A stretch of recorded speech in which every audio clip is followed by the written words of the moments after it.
کاریگر ہوں، اس سے پوچھا جائے کہ تیرے کاریگر ہونے کی دلیل کیا ہے، یعنی پہلے دعویٰ اس کے بعد دلیل۔ اللہ نے فرمایا لوگوں تحقیق تمہارے پاس اللہ کی طرف سے واضح دلیل آئی۔ اب ذہنوں میں سوال پیدا ہوتا ہے کہ اللہ نے دلیل کا ذکر فرما دیا لیکن اس سے پہلے وضاحت نہیں فرمائی کہ اس سے دلیل سے پہلے دعویٰ کیا ہے۔ اللہ نے فرمایا لا الہ الا اللہ، یہ دعویٰ ہے، محمد الرسول اللہ یہ دلیل ہے۔ یعنی لا الہ الا اللہ حق ہے، محمد الرسول اللہ حقانیت ہے، لا الہ الا اللہ کلام ہے، محمد الرسول اللہ متکلم ہے، لا الہ الا اللہ ارشاد ہے، محمد الرسول اللہ مرشد ہے،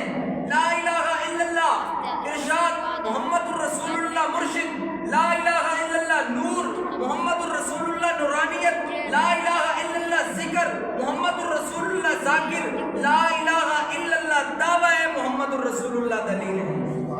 اب دیکھنا ہے کہ جو مصور نے دعویٰ کیا اب اس پر دلیل کیا،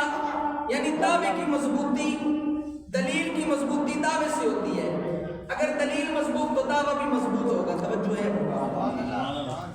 محبت کے ساتھ ایک بار سبحان اللہ کہیں گے۔ سامعین عزیزکار، اب دلیل دیکھنی ہے کہ جو اللہ رب العزت نے اعلان فرمایا کہ لوگوں تحقیق تمہارے پاس اللہ کی طرف سے واضح دلیل آ گئی۔ اب اس دلیل پر دعویٰ کیا تھا؟ دعویٰ تھا لا الہ الا اللہ، اور دلیل تھی محمد الرسول اللہ صلی اللہ علیہ وسلم۔ سامعین عزیزکار، اب دیکھنا ہے کہ اس دلیل میں نقص کون سا پیدا ہوگا، یعنی جو مصور تصویر بنائے اور ناظر دیکھنے والا دیکھے گا اور تعریف کرے گا کہ جناب کمال کر دیا مصور نے، بڑی اعلیٰ شان تصویر بنائی ہے، بڑی خوبصورت تصویر بنائی ہے، اس کی تعریف کرے گا اور ساری تعریف کرنے کے بعد آخر میں یہ کہہ دے کہ یار تصویر تو بہت خوبصورت تھی مگر اس کا ناک ٹیڑھا تھا، تو پھر سمجھ جائیے کہ تصویر میں اس نے نقص نکال دیا جس کی وجہ سے مصور کا دعویٰ کمزور ہو گیا، ناقص ہو گیا، اور اس کی سند میں نقص نکال دیا گیا۔ جو اس نے دعویٰ کیا تھا کہ جناب میں مصور ہوں، اس نے تصویر بنائی، میرے اور آپ میں سے کسی نے دیکھا تصویر بڑی خوبصورت ہے اور آخر میں اس نے نقص نکال دیا کہ ناک ٹیڑھا ہے، تو پھر مصور کا دعویٰ کمزور ہو گیا، اس کی سند میں نقص پیدا ہو گیا۔ اسی وجہ سے میرے اور آپ کے پیارے آقا امام الانبیاء نبی پاک علیہ الصلوۃ والتسلیم، ہادی کل، مولائے کل، ختم سبل، ختم رسل، آئین جمال کبریاء، احمد منتبہ، حضرت محمد مصطفیٰ صلی اللہ علیہ وآلہ وسلم وہ ہستی ہیں سامعین زیباکار جن کے متعلق اللہ رب العزت نے ارشاد فرمایا کہ اے لوگوں،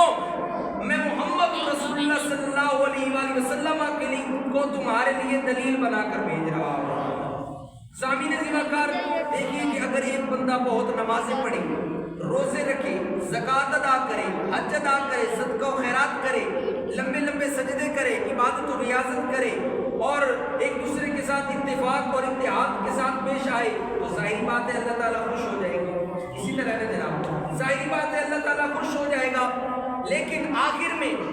دلیل کے بارے میں نقص نکال دے محمد الرسول اللہ صلی اللہ علیہ وآلہ وسلم کے بارے میں اور کہہ دے کہ جناب معاذ اللہ وہ دیوار کے پیچھے کا علم نہیں رکھتے، کسی چیز کے مالک و مختار نہیں، اور وہ کچھ نہیں دے سکتے، ان کے پاس کیا ہے وہ کیا دیں گے، اگر ان کا نماز میں خیال آ جائے تو نماز ٹوٹ جاتی ہے۔ سامعین زیباکار، پھر دعویٰ کمزور ہو جائے گا، لا الہ الا اللہ دعویٰ کمزور ہو جائے گا، کیونکہ دلیل میں نقص نکال دیا گیا ہے۔ کسی کے ساتھ کوئی لڑائی جھگڑا فتنہ فساد ذہن سازی نہیں کرنی، صرف بات بتلانا مقصود ہے، کسی کے ساتھ لڑائی جھگڑا مقصود نہیں ہے۔ سامعین زیباکار، اس کی ساری کی گئی عبادت رائگا جائے گی، ضائع ہو جائے گی، اور حضور پاک صلی اللہ علیہ وآلہ وسلم وہ ہستی ہیں کہ دیکھیے کہ اگر اللہ کی شان بھی اس وقت بلند ہوگی کہ جب ہم حضور کی شان بیان کریں گے۔ حضور نے ہمیں بتلایا کہ اے لوگوں، اللہ ایک ہے، وہ وحدہ لا شریک ہے، خالق ارض و سماوات ہے، وہ پوری کائنات کا ذرے ذرے کا مالک و خالق ہے، پوری کائنات اس کے قبضہ و قدرت میں ہے۔ اور سامعین زیباکار، حضور نے بتلایا کہ لوگوں اللہ ایک ہے، اور جب ہم دیکھیں گے کہ جس کا مطلوب ایسا ہے وہ طالب کیسا ہوگا، جس کا فرشی ایسا ہے وہ عرشی کیسا ہوگا، جس کا مقام